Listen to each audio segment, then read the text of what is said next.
जुन थालमा चाहिँ खायो त्यही थालमा थुकेर जाने भन्ने जस्तो प्रवृत्ति गरिदिनु भयो नि उहाँहरूले त्यो चाहिँ राम्रो चाहिँ होइन के त्यो कसैले पनि गर्नुहुन्न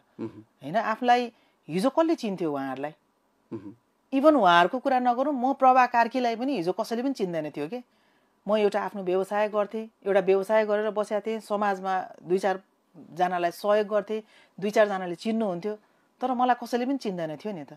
आज मलाई यहाँहरूले बोलाएर चाहिँ मेरो इन्टरभ्यू लिइराख्नु भएको छ मेरो 2-4 वटा कुराहरू चाहिँ सबै ठाउँमा फैलाइदिनु भएको छ त्यसको श्रेय कसलाई जान्छ त भन्दा राष्ट्रिय स्वतन्त्र पार्टीलाई जान्छ के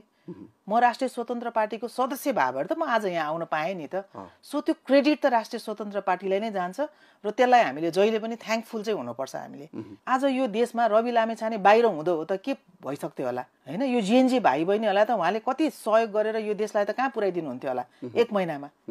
भने सभापतिज्यूलाई कसरी बाहिर निकाल्नु पर्छ भन्ने कुरामा चाहिँ हामीले वर्कआउट गर्नुपर्छ के अहिले चाहिँ त्यसो भए रविलाई दुःख पर्दा त्यसो भए हिजोको रविले साथ दिएका नेताहरूले साथ छोड्या हुन् त त्यसो भए अहिलेको अवस्थामा के हो होइन यस्तो हो त्यो साथ भन्ने कुरा अब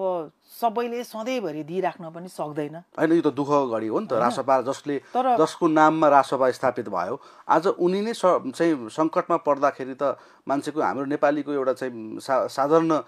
व्यावहारिक रूपमा हेर्ने हो भने पनि